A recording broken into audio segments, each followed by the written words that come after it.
What is going on, everybody? Tricky here, bringing you a brand new video. This time a little different than before. As you guys have known, for the past couple of months, I've been working on a long-term project of mine called Project Backlog, where I tackle my backlog where it's Xbox, Game Pass, or PlayStation, and just complete as many games as possible. Um, Usually, I've posted some shorts here where they were just talking about the game that I completed, and I give a rating and how many hours I've done, or how many hours it took me to complete. But I only did a few of them on YouTube, and I did most of the rest on TikTok. And since TikTok is unfortunately going away, or at least as the time of me making this video, it is going away. I'm just going to dump all the videos I made that were exclusively on the TikTok platform and just put them all into this one compilation video. So, figure I do that for you guys, since I think I only left on like part 9 or 10, or maybe a little longer than that, or 11. But yeah, this is pretty much all the way up until then with the most recent ones. I did complete 2 more games in the meantime. I just didn't make TikToks for them yet. So I will be putting them in another video that I plan on doing, which is how I'm going to be doing this type of formatted videos in the future for the rest of this year.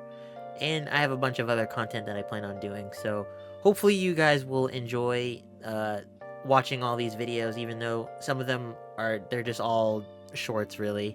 But yeah, hope you guys enjoy all of them, seeing all the games that I completed in the meantime. And then yeah, hope you guys continue to join me on this journey. And yeah, leave a like if you enjoyed the video, subscribe to the channel for more videos like achievement and trophy hunting videos in the future. And this has been Tricky, and I'll catch you all in the next one. Take care. Attack the Backlog, Part 17, Hot Shots Golf 2. Back to another PlayStation 1 classic thanks to PlayStation Plus, and this game, just like the first one I did years ago, was pretty damn easy to do. The one trophy that I did have trouble with for quite some time was getting a hole-in-one, but after about an hour or so, I was able to get it done. But other than that, it was just beating characters in versus mode, and getting a birdie, eagle, and albatross, and the platinum was achieved. Hot Shots Golf 2 took around 10 hours to do, and the difficulty I would say is probably a 3 out of 10. Attack the Backlog, Part 18, Dangerous Driving. Back to another racing game, but this time on the PlayStation, and it is pretty much a Burnout clone called Dangerous Driving. Now, is it as good as Burnout? No, not really, as the game feels very janky at times, but that doesn't really take the enjoyment away from the game for me. The real annoying part though was the trophies. Having to get 100 miles driven on every car and also getting 1,000 miles on one car is just pointless grinding for a game that took less than 15 hours to do every event. Grind alone added about another 10 to 15 hours just because of it, very pointless. Dangerous Driving took about 30 hours to complete, and the difficulty I would say is a 4 out of 10. Attack the Backlog, Part 19, Uncharted. I finally, after all these years, decided to play the Uncharted series, and of course started with the original. Now, this was the first one, so I'll give it some leeway, as I do think the gameplay and everything does feel a little outdated, and the hit registering for the game seemed a little off at times, but honestly, I didn't hate it. Playing on Crushing was easily the most difficult part of the game, as there were some sections that took me a few attempts to get through at times. It kind of felt like playing on Veteran in a Call of Duty game, but the rest of the game was a cakewalk after that. Uncharted took about 15 hours to complete, and the difficulty I would say is a 5 out of 10, just thanks to playing on Crushing. Attack the Backlog, Part 20, Uncharted 2. Uncharted 2, while this game is better in terms of story and overall gameplay for the most part, it seemed like the parkour in this game felt a whole lot worse compared to the first one. For some reason, I had a lot of instances where I would input a jump to continue on the path I'm taking, but instead would sometimes just go in the completely opposite direction, thus me having to redo the section all over again. This part alone made the game more annoying to deal with than playing on Crushing difficulty. Also, why are there 100 collectibles? Like, was that really necessary? Just so random, but despite that, the list was doable in the end. Uncharted 2 took about 15 hours to complete, and the difficulty, just like the first one, is a 5 out of 10. Attack the Backlog, Part 21, Uncharted 3. Okay, the theoretical best one in the series, and I would agree in some points, as I did enjoy some story moments, and the gameplay did feel a lot better at times compared to 2, but I think I like the story more in 2. As it comes to the trophies in the game, it's the same as the other 2 games, play on Crushing and collect a ton of collectibles while doing miscellaneous tasks. I will say as well, the parkour elements again felt off at points where the game would bring me to an entirely different direction. I only have Uncharted 4 left in my backlog, but I'll probably complete Lost Legacy later down the line to complete the entire series. Eventually. Uncharted 3 took around 20 hours, and the difficulty, I would say, just like the other two, is a 5 out of 10. Attack the Backlog, Part 22, The Last of Us, Part 1. Okay, listen. Yes, I never finished the story of The Last of Us Part 1 before this, and that was because I was just not really into the story when I played it a long time ago. But I decided to finally play this since this was in my backlog since I bought it a couple years ago, and it did not disappoint. The trophy list is significantly easier compared to the other versions of Last of Us Part 1, since they took out the multiplayer side of it, so the list was incredibly easy. I'm more interested now to see why people dislike Part 2 so much, but that won't be for a while now. Last of Us Part 1 took 18 hours, and the difficulty I would give a 3 out of 10.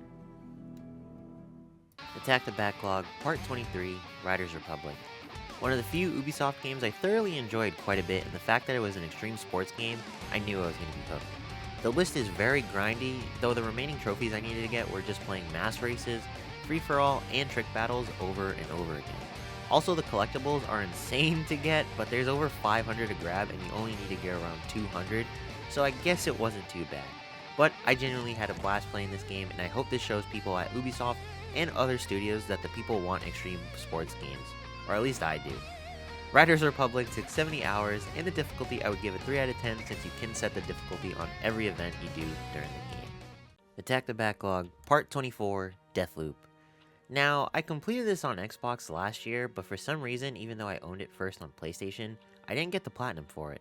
A little annoyed by that, but honestly, it was a blast to go for this again. The trophy list was just overall very fun to work on, and the game is just also very fun to play. The only difficulty I had was the last trophy where I had to take out only the Visionaries and not the Eternalists in one loop, since I kept on getting taken out, but it was all good. But if you have not played this game, I would highly recommend playing it. Deathloop took 25 hours, and the difficulty I would give a 4 out of 10. Attack the Backlog, Part 25, Doom 2016.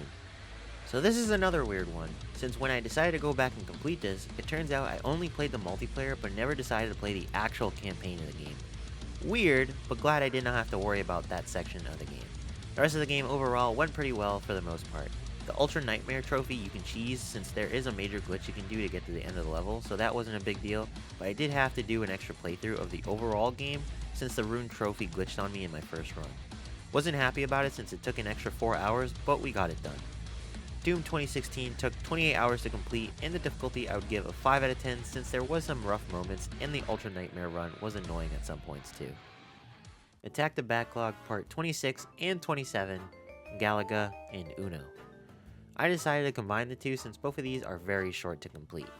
Starting off with Galaga, the only thing that was a little difficult to do was getting a perfect score on all the special stages, but thanks to doing the cloud save trick, it wasn't too bad. Someone was able to do within a few tries, and others it only took one try. But nonetheless, it wasn't too bad overall.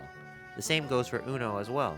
The only difficult trophy, if you want to call it that, was getting 700 points in one round, but if you boost it with someone, it's actually very easy to do since they can just grab all of the cards constantly and you would only have to deal with the 2 AI.